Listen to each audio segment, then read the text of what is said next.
Hello दोस्तों, नमस्कार। स्वागत है आपके अपने YouTube channel history life style पर। और आप सब कैसे होंगे? आशा करते हैं आप सब स्वस्थ होंगे, मस्त होंगे, अपने कार्यों में व्यस्त होंगे। तो थोड़ा हमारे वीडियो की तरफ भी आप लोग ध्यान दीजिए। आप लोग भी हमारे वीडियो के साथ जुड़िए, हमारे चैनल के साथ जुड़िए। खास करके हम अपने उन मित्रों का कहेंगे जो कंपटीशन की तैयारी कर रहे हैं, जो किसी न किसी नौकरी को लेने के लिए बड़े उत्सुक हैं। तो लोग अच्छे से मेहनत करें, हमारे चैनल के साथ जुड़ें। जो कंटेंट हम इसमें बताते हैं, पढ़ाते हैं, समझाते हैं, उसको समझने का प्रयास करें, उसका एक नोट्स बनाएं तो उनको मज़ा देगा ज़्यादा। तो बढ़ते हैं पहले क्वेश्चन की तरफ। हमारा आज का पहला क्वेश्चन है, निम्न में से कौन अशोक के अभिलेख को पढ़ने वाला या समझने वाला विद्वान था? शानदार क्वेश्चन, आज का शानदार question. Alexander Cunningham, V Gordon Childe, James Taylor या जेम्स प्रिंसप? शानदार option, option number third, James Prinsep. James Prinsep ही पहला व्यक्ति था जिसने सबसे पहले अशोक के अभिलेख को पढ़ा था।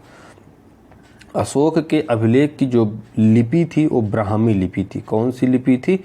ब्राह्मी लिपि थी। और उसकी जो भाषा थी, जो उसकी भाषा थी वो कौन सी भाषा थी? प्राकृत भाषा। ठीक है ना, पहला नंबर। ये सारी चीज़ों को समझ लीजिए। प्राकृत भाषा थी, ब्राह्मी लिपि थी। लिपि क्या होता है? जिस मॉडल में लिखा जाता है। जैसे हम लोग आज जो लिपि जो प्रयोग करते हो कौन सी है? देवनागरी लिपि है। तो उसी तरह से पहले कौन सी वो लिपि थी? ब्राह्मी लिपि। ब्राह्मी लिपि सबसे पुरानी लिपि है, उसके बाद खरोष्ठी लिपि आती है। तो अशोक के अभिलेख को पढ़ने वाला जो व्यक्ति था वो कौन था? जेम्स प्रिंसप, ये जो कि इंग्लैंड का विद्वान था। अलेक्जेंडर कनिंघम कौन थे? ये भी पुरातत्व शास्त्री थे, भारतीय पुरातत्व के पहले अध्यक्ष थे। इनका नाम था Alexander Cunningham. V Gordon Childe कौन थे? इन्होंने सिंधु सभ्यता के बारे में सबसे शुरुआती जानकारी इन्होंने ही प्रस्तुत किया था। जेम्स टेलर कौन थे? ये भी महान इतिहासज्ञ थे। ओके फ्रेंड्स, तो अशोक के अभिलेख को पढ़ने वाला व्यक्ति कौन था? James Prinsep. अशोक के अभिलेख को खोजा किसने था? तो इसको खोजने वाला था टी फेंथलर। ठीक है, इसको भी ध्यान रखिएगा। टी फेंथलर ने अशोक के अभिलेख को खोजा था। ओके फ्रेंड्स, बढ़ते हैं अगले क्वेश्चन में। हमारा अगला क्वेश्चन है, महिला भक्त अंडाल भारत के किस भाग से संबंधित थी? बड़ा शानदार क्वेश्चन है। ऑप्शन दिया है पश्चिमी, उत्तरी पूर्वी, पश्चिमी या उत्तरी पूर्वी या उत्तरी या दक्षिणी। तो जो महिला अंडाल जो भक्त थी वो जो थी दक्षिण भारत की थी। कहाँ की थी? दक्षिण भारत की थी। ठीक है फ्रेंड्स, अब इसको हम समझेंगे थोड़ा सा, ये चीज़ क्या है, मतलब इसको भी हम थोड़ा सा जानेंगे। देखिए बात ये है कि मध्यकाल आते आते दक्षिण भारत में भक्तों की दो शाखा पुनर्जीवित हुई। एक थी नयनार और एक था अलवार। जो अलवार थे ये भगवान विष्णु की पूजा करते थे और जो नयनार थे वो भगवान शिव की पूजा करते थे। ठीक है ना, पहली बात। नयनार में कुल 119 संतों का उल्लेख किया गया है, अलवार में कुल 28 संतों का उल्लेख किया गया है। अगली बात, नयनार और अलवार जो थे इन्होंने भक्ति आंदोलन को पुनर्जीवित किया। और ऐसा कहा जाता है कि भक्ति आंदोलन दक्षिण में पनपी, उत्तर भारत में आई और गुजरात के पश्चिमी तट तक पहुँचते पहुँचते समाप्त हो गई। तो उसी अलवार भक्त संतों में एक महिला भक्त थी अंडाल, जिसने विष्णु भगवान की स्तुति में कई रचनाओं को किया है। ठीक है, तो उसी के बारे में यहाँ पे चर्चा किया जा रहा है। अगला क्वेश्चन हमारा है, निम्न में से किसने तबकात-ए नासिरी नामक पुस्तक लिखी है? बड़ा शानदार क्वेश्चन है, मध्यकाल के सल्तनत युद्ध का ये क्वेश्चन है। मिनहाज-उस-सिराज, अल-बरनी, अमीर खुसरो या जियाउद्दीन बरनी? शानदार क्वेश्चन। तो तबकात-ए नासिरी नामक बुक किसने लिखा था? मिनहाज-उस-सिराज ने लिखा था। ठीक है ना, ये मध्यकाल यानी तुगलक, लोदी और खिलजियों के शासनकाल से संबंधित किताब है, जिसमें इन सब के बारे में वर्णन किया गया है। अल-बिरूनी कौन था? अल-बिरूनी जो था वो भारत आने वाला प्रथम अरबी यात्री था, ये भी इतिहासज्ञ था। इसकी किताब किताबुल उल हिंद प्रसिद्ध है। कौन सी किताब है इसकी? किताबुल उल हिंद प्रसिद्ध है। जियाउद्दीन बरनी कौन था? जियाउद्दीन बरनी भी अपने समय का प्रसिद्ध इतिहासकार है। ये जो था ये अकबर के शासनकाल से संबंधित है और अमीर खुसरो जो था, इसको तो आप लोग जानते होंगे कि अमीर खुसरो एक कवि था, दार्शनिक था, इतिहासकार था, विद्वान था, सारी चीज़ें थी। इसने भी कई रचनाओं को उद्धृत किया है। ये किसके शासनकाल में था? ये जो था ना, ये हुआ था आपके अमीर खुसरो अलाउद्दीन खिलजी के शासनकाल से। इसने अपने जीवन काल में 7 सुल्तानों का राज्य देखा था, राज्यकाल या शासनकाल देखा था अमीर खुसरो। ठीक है ना। अमीर खुसरो ही सबसे पहले हिंदी का कवि माना जाता है। हिंदी को हिंदवी नाम सबसे पहले अमीर खुसरो ने दिया। वीणा, तबला, वायलिन, इन सब की खोज अमीर खुसरो ने की थी। पद्य या गीतों की रचना अमीर खुसरो ने सबसे पहले प्रारंभ किया। तो ये सारी चीज़ें अमीर खुसरो ने भारत के बारे में बड़ा ही सुंदर सुंदर वर्णन किया है कि अगर कहीं धरती पर स्वर्ग है तो ये भारत में ही है। तो इसकी कई ऐसी रचनाएं बहुत प्रसिद्ध हैं। अगला क्वेश्चन हमारा है, निम्न इतिहासकारों में से किसने रजिया के बारे में लिखा और इस बात की पुष्टि की कि वह अपने सभी भाइयों में अधिक सक्षम और योग्य? शानदार क्वेश्चन। ऑप्शन है इब्न बतूता, जियाउद्दीन बरनुई, अमीर खुसरो, मिनहाजुस सिराज। तो जैसा मैंने बताया कि रजिया के बारे में जो वर्णन किया है कि उसे सभी भाइयों में योग्य थी, वह था मिनहाजुस सिराज, जिसकी किताब है तबकाते नसरी।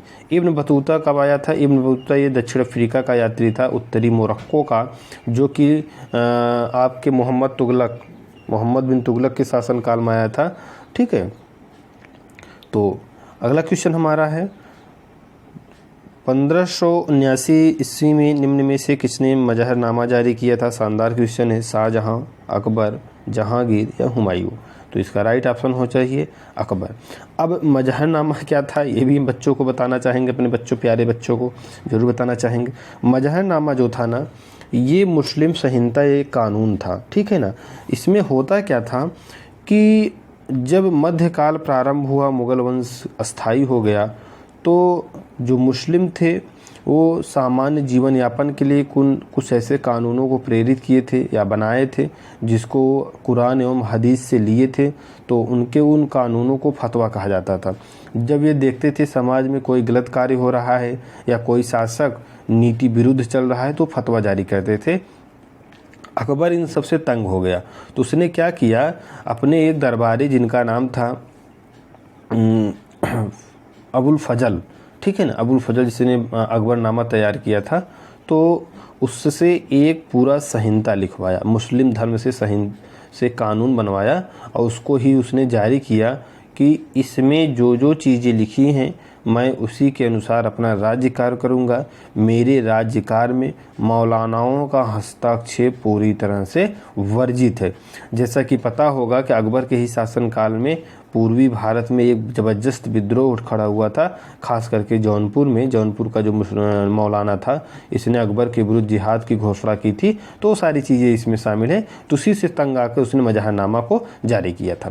तो अगर वीडियो पसंद आ रहा है तो चैनल को सब्सक्राइब करिए, जो हमारे नए श्रोता, नए दर्शक हैं, और अपने मित्रों के पास शेयर भी करिए ज़रूर से ज़रूर। अगला क्वेश्चन हमारा है, निम्न में से किसे महात्मा गांधी ने भारत को किला की उपाधि दी थी? बहुत शानदार क्वेश्चन है।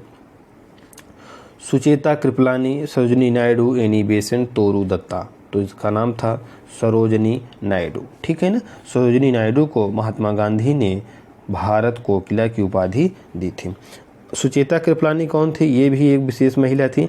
ये उत्तर प्रदेश एवं संपूर्ण भारत की एकमात्र प्रथम महिला मुख्यमंत्री बनी। एनी बेसेंट कौन थी? ये भी अपने आप में इम्पोर्टेंट है।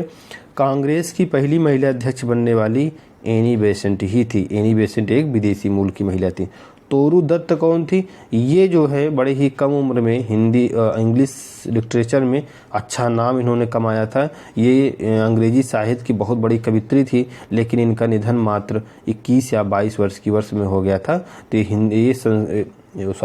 ये आपके अंग्रेजी साहित्य की बहुत बड़ी कवित्री थी। ठीक है ना। अगला हमारा क्वेश्चन है, गौतमी पुत्र सातकर्णी एक शासक था। कहाँ का शासक था? बड़ा शानदार क्वेश्चन है। मौर्यों का, पूर्वी गंगों का, पार्थियन का या सातवाहन का? तो गौतमी पुत्र सातकर्णी ये सातवाहन वंश का शासक था। बड़ा ही प्रसिद्ध है शासक है ये सातवाहन वंश। सातवाहन वंश कब शुरू हुआ था? जब मौर्य वंश का नाश हो गया, मौर्य वंश का विध्वंस हो गया, तो दक्षिण भारत में मौर्य वंश के जैसी ही सत्ता रखने वाला सातवाहन वंश की स्थापना हुई।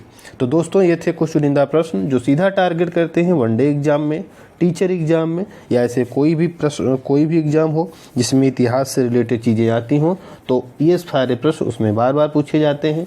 मैंने अपने वीडियो में ऐसे ही चुनिंदा प्रश्नों को शामिल किया है। आशा करते हैं वीडियो पसंद आया होगा। लाइक करिए, शेयर करिए, सब्सक्राइब करिए। मिलते हैं अगले वीडियो में, तब तक के लिए नमस्कार।